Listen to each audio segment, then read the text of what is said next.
Thing is, though, one other question I have about Fnatic, and then we'll start talking about the other teams, and we'll get like the general thoughts, right? One other question I have is the other big name we didn't mention is obviously Upset, right? And he is the player where, for whatever reason, it seems like he's like the lightning rod in the team that people like. Reddit still hates him, for example. They all still think he's fucking trash, blah blah blah, all the rest of it. I know some of it's to do with drama and outside the game stuff, but what I actually do love, because I did an interview with him between the splits, is it actually does feel like Upset now has just realised finally what actually like certain players just have to realise is what my boy Jensen had to realise in NA. It's like you can try forever to be like the most loved player, the one that all the fans are like, oh, we just love you, you're number one, you're the best. Like if you can't though, you just have to go like to the dark side. You have to just accept that you're the villain, and you have to say shit like he did. You have to say things knowing what the response is going to be, like I'm too good not to win. By the way, I love it when people say shit like that. All I'll say is this though, Yamato. One, I agree with him, even though it's a very dangerous statement. But two, technically low key, he's putting mad pressure on you, mate. You've got players that are too good not to win. Now you have to win the split.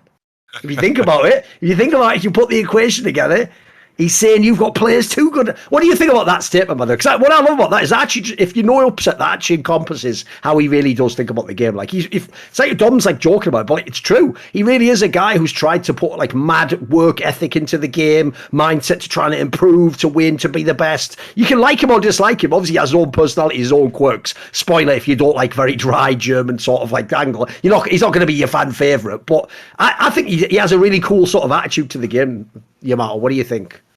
I think it's like his drive to win is like undeniable. It's like really, really undeniable. It's like also in scrims, it's just undeniable what he's trying to always achieve. And that's why like Spring was very hard for him and for us as a group. Was like we were losing every fucking scrim. Like that was torture for him, And he was always trying to come into every day with a new plan, try to figure it out. And when there wasn't like the same feedback from everybody else, it was very tough for him, But I think having such a driving force in the team is very positive. And I think just how hard and how much effort he has put in to make sure that his relationship with Hilly works. Same thing for Hilly, like they work so well as a unit, which is something that like I can't ask for more when it comes to what my demands are for a bot lane. Like in my mind, they set a new standard for what like a bot lane should be doing in terms of achieving success. Dude, even though people are going to take this the wrong way because they haven't won yet, I actually think now, logically, they should get that title that they used to give to Sven. If they're the new best in the West, they need that title. Like, they just look how much they've done over the last two splits, guys. That bot lane is just straight fire.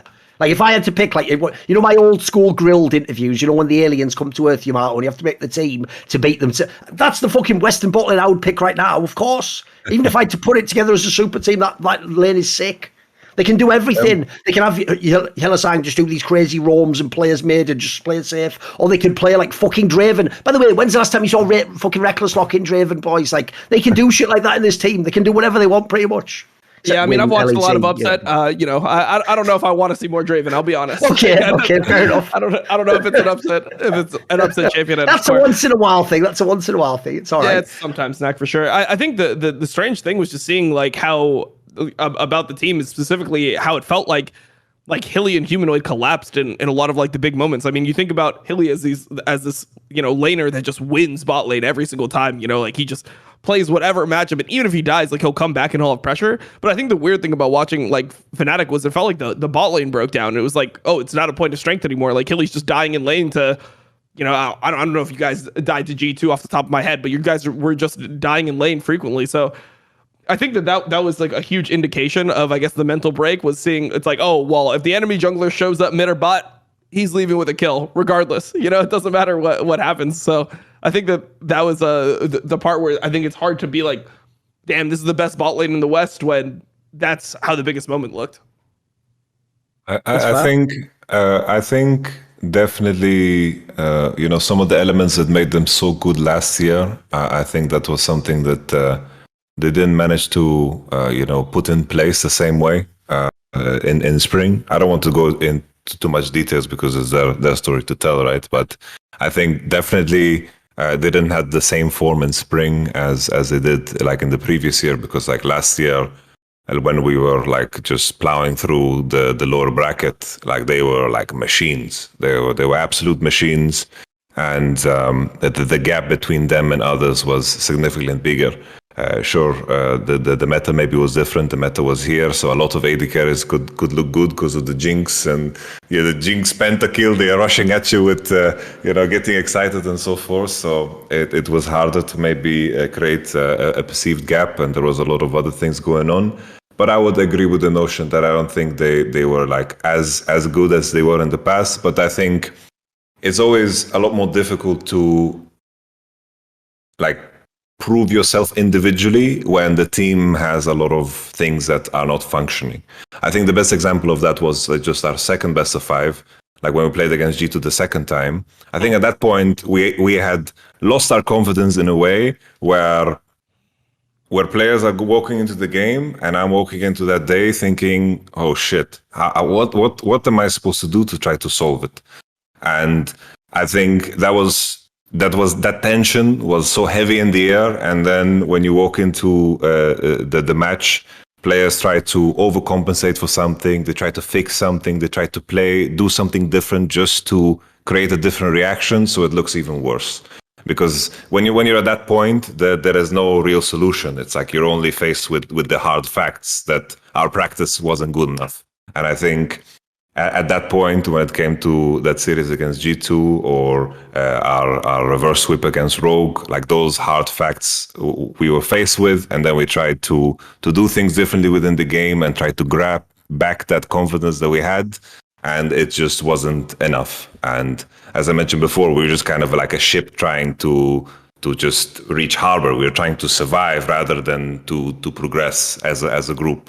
And I think it was just an indicament of the mistakes we did throughout the split leading up to the playoffs, and the illusion that we built up over time was just shattered because there was a team on the other side in G2 that actually functioned as a group, and they actually improved immensely over the span of the playoffs. And that's usually like the story when it comes to playoffs. Like, how well do you improve? How stable are you as a team mentally? And how strong is just your foundation of how you've gotten there? And I think we got there through the sheer force of individual skill and preparation. And at some point,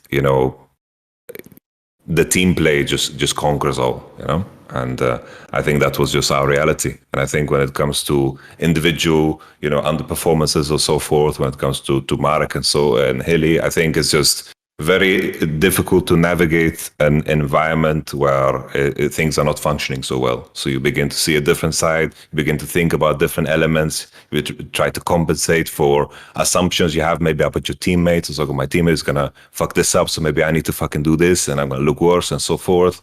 It's always the same case when you are pushed up against the wall and you don't really have confidence from a really, really strong place as a group. Want to see more cool, funny, interesting clips based on topics from my content? Well, subscribe to this channel then, or, be a pleb and don't.